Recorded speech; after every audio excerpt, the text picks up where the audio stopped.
Welcome back. I'm Stacy Spicer, here with my co-host, Ken Candelor, on Channel 6. In local news, Jolene Anderson of Oak Street didn't quite have the relaxing weekend she's been accustomed to since her retirement. Last Saturday started out just like any other Saturday. Miss Anderson woke up, grabbed the newspaper, and started her coffee.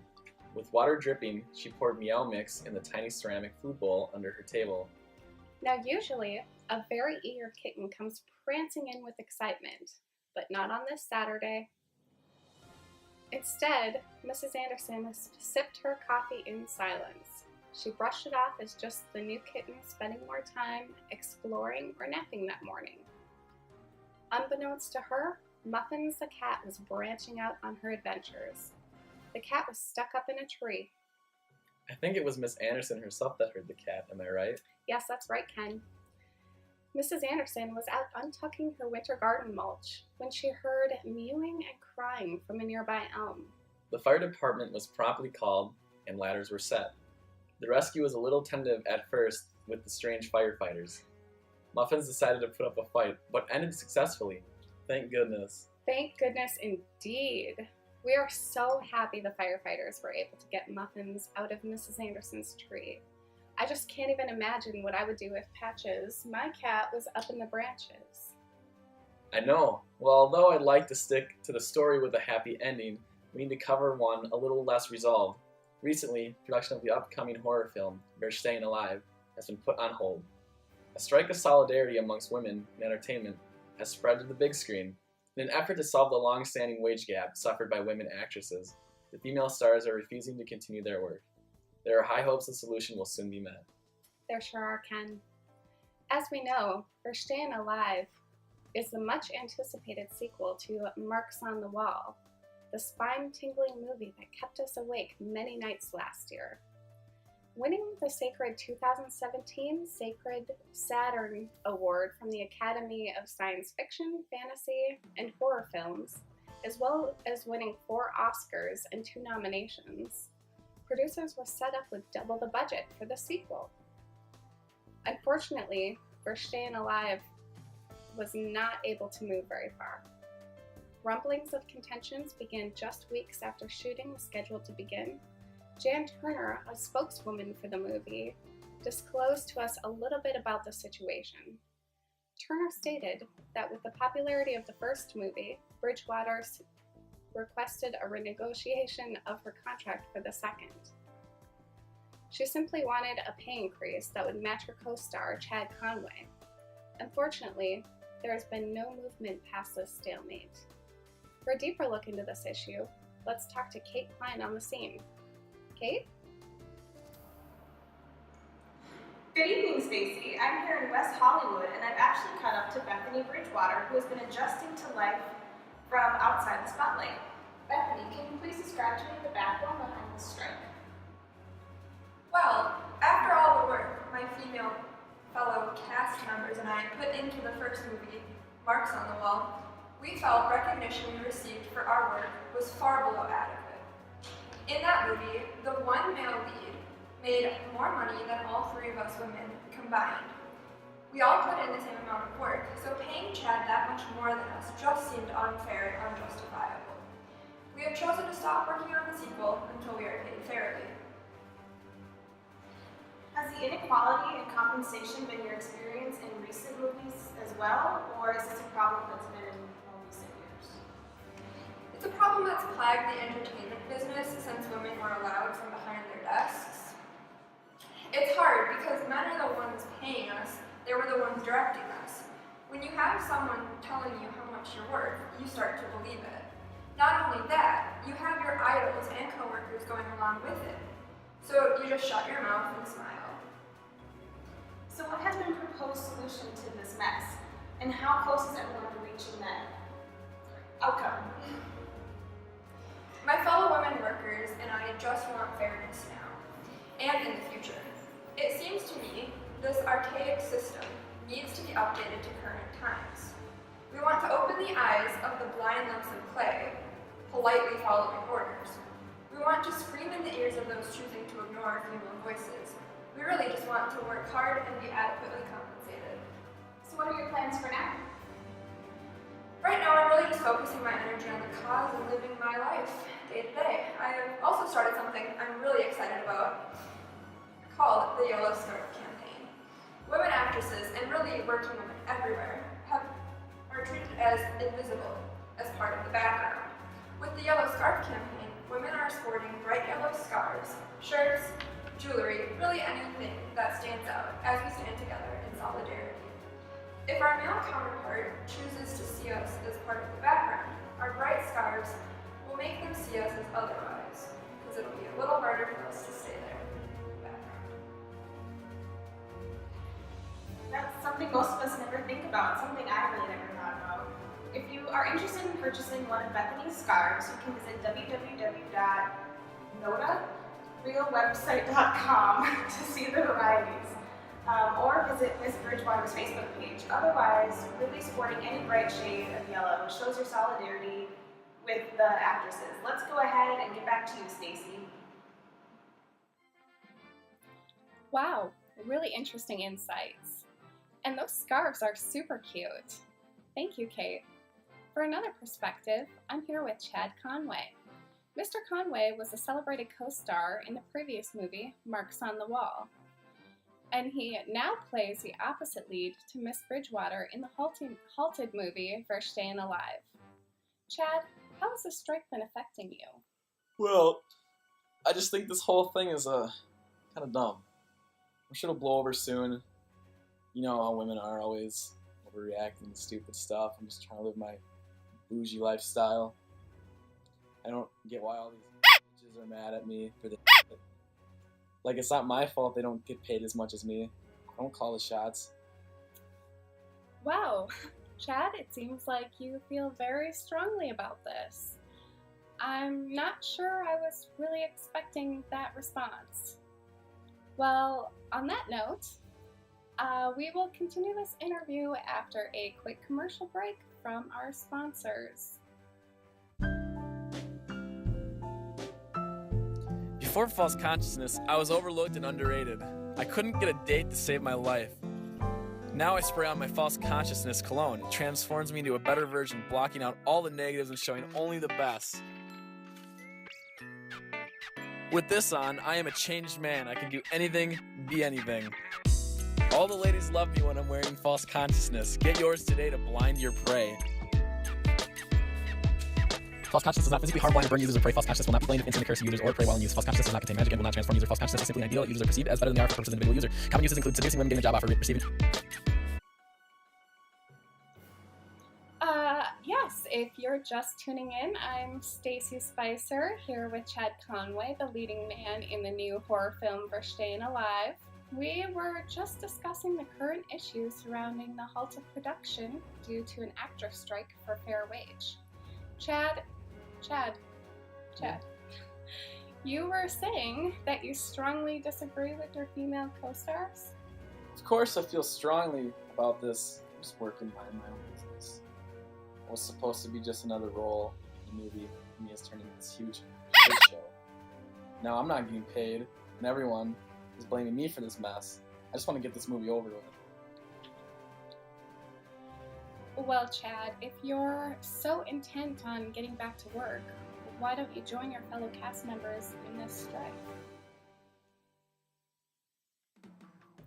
Oh, wait a minute.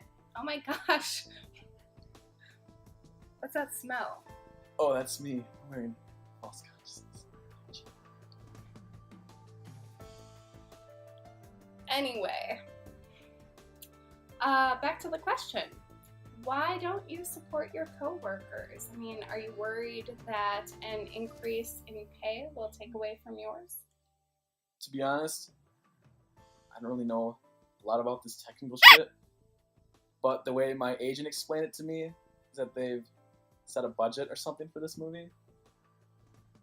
There's only so much money to go around, so I'm pretty sure more money for them would be less money for me, and I definitely won't be taking less pay than I'm getting now. So these bitches better learn to accept that they're getting. Chad, pardon me for saying this, but that sounds a little selfish of you. Considering you are one of the wealthiest men in the world, why do you demand more money? Why do you really think you are more deserving of it? Well, I work for my money just like everyone else. So what if I want to buy another sports car or beach house? I earned it. I mean, it seems to me like you're just overindulging yourself with these egoistic passions that you don't really need, Chad. Well, in the end, it's my life and my money, so I'm going to do what I want with it, because I don't care what anyone thinks of me. Are you sure that's the best attitude to maintain? Your personal fan base isn't completely male. In fact, women make up 83% of your enthusiasts. Showing this disrespect for your female counterparts could do some serious damage to your reputation. People may ridicule you. That would definitely have a negative impact on the popularity of this upcoming movie, which would once again mean less money for you. Whatever, lady. You're wasting my time. Chat out. Okay, well, I guess this interview is over. Let's check back in with you, Kate. Thanks, Stacy. As I've been out, I've been able to ask both men and women around here what they think of the situation. It's been very surprising to me to find that many women, even outside the entertainment industry, feel empathetic to Bethany's pursuit. I spoke to a woman by the name of Susan. She didn't want to disclose her last name to maintain privacy. She works for a large advertising company and explained the struggle she faced as she is visibly upset, and described the experience of being passed over for a promotion because she was a newlywed and her boss was concerned she was going to be starting a family and leave. Similarly, many women detailed the discrimination she faces at work and urges the issue only gets worse with age. That's an interesting note to make, Kate. Well, using data from the 2015 Census Bureau, their reports show that the American Association of University Women, they were able to put together an illustration demonstrating that very claim. It seems her strife may not be hers alone. As you can see, there's only 11% pay gap with people ages 16 to 19 years old. Now I say only 11%, but we shouldn't look over the fact that the problem is there from the beginning. Although the disparities seem to be narrowing as the weekly earnings increase, at around the age of 35, women's median income sees an obvious decline. This is quite an unfortunate reality. Kate, did you get the same sentiments from the men you spoke with? Many of the men express feelings of sympathy and hopes for a resolve, but they see it as solely a Hollywood problem. When asked to elaborate, many said they could imagine unfairness with women actresses, but denied the occurrence in their own places of employment.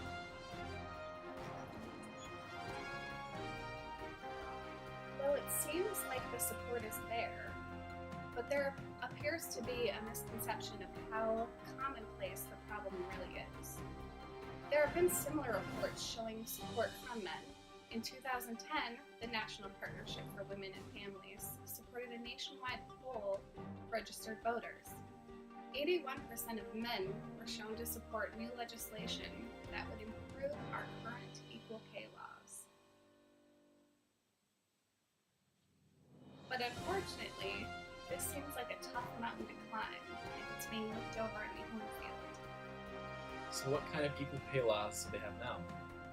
Well, that leads me to our next guest. She works with the National Women's Law Center, taking on the toughest challenges as a constant and committed advocate for women and girls. Welcome, Ann Swanson. Thanks, Stacy. Hi, Ken. Hi, Ann. So, Ms. Swanson, give us some information about the kind of work you do. Of course. As you mentioned, I work for the National Women's Law Center. They have been working for over 40 years, fighting for laws and practices that help women achieve their full potential. They actually have kind of an interesting backstory. The center began in 1972 when secretaries at a public interest law firm made 4 demands. They wanted better pay for women, more women staff attorneys, work on civil rights, and they wanted no more coffee serving duties. They won, and it was just the beginning. Hard work has been put in, and we saw the Title IX athletics move, greater legal protection from sexual harassment, and opening up thousands of military jobs to women. The list goes on and on. As we were discussing the "We're Staying Alive" headache, can you tell us some of your thoughts on the argument that women are being paid unfairly just because they are women? Well, in 1963, John F. Kennedy amended the Fair Labor Standards Act with the Equal Pay Act. This is really the starting point for this argument. This amendment aimed at abolishing wages disparity based on sex. It is glaring that if 2 people are in the same establishment performing jobs requiring equal skill, effort, and responsibility, they should be paid the same. Now let's fast forward to 2017, and the wage gap is still a problem. Obviously, this isn't a problem everywhere. I feel like most places have equaled things out, and when it's not, there's a good reason for it. It actually is a problem everywhere. The most recent statistics available are from 2015. As you can see here, in California, we are in the top 10 of narrowing disparities, but women here are still averaging only 86 cents to every man's dollar. There needs to be a change. Wow. These numbers really help to put things into perspective. It looks like Washington is sitting right in the middle of the 21-cent difference. You can see that even with states like Minnesota, one with a long history since 1883, laws protecting the rights of working people. Today, they still only average women's pay 81 cents to the dollar. So, Ms. Swanson, how is this injustice being remedied? What needs to happen to elicit change, with an average of only 80 cents compared to the male counterpart's dollar? Obviously, something needs to be done. We absolutely need to acknowledge that many discriminatory barriers to equal pay. There are women working at the same job as men for lesser pay. There is an overrepresentation of women in lower-paying jobs, with an underrepresentation of women in higher-paying, non-traditional jobs. There is a bias against women with caregiving responsibilities, and lack of workplace policies to allow workers to care for families without paying a stiff economic penalty. That 80-cent figure demonstrates just how strongly these many factors impact the economic security of women workers. I'm sorry, but I have to know. What is that overwhelming smell? I think that was unfortunately left over from our last guest. Actually, it's me. It's false consciousness. Oh my gosh. So, this might seem like a dumb question. Why don't women just go out and get better paying jobs? Yes, women tend to be clustered in low-paying jobs like home health care, child care, and housekeeping. But you are ignoring 2 very big points. Number 1, we mustn't overlook the isolation, active discouragement, harassment, outright exclusion, and the lack of information about alternative job options. There are all barriers to women's entry into higher wage jobs that are non-traditional for their gender. The second point is that your question ignores the fact that women's jobs often pay less, precisely because women do them, because women's work is devalued, and women are paid less even when they work in the same occupations as men. Case in point, the We're Staying Alive standoff. Ken, I'd sure like to see you tell Bethany Bridgewater to go out and get a better paying job. I think this would be a good time to check back in with Kate Klein. Kate? Kate?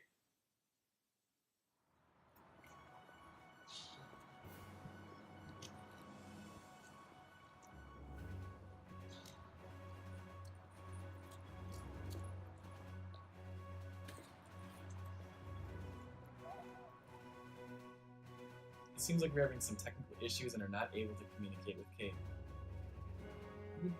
did Anne go? Where did Stacy go? I'm done with this. I'm out of here. I've been working my butt off for 7 years and it means nothing. You've been here for 3 months and you're the on-set, on-air anchor.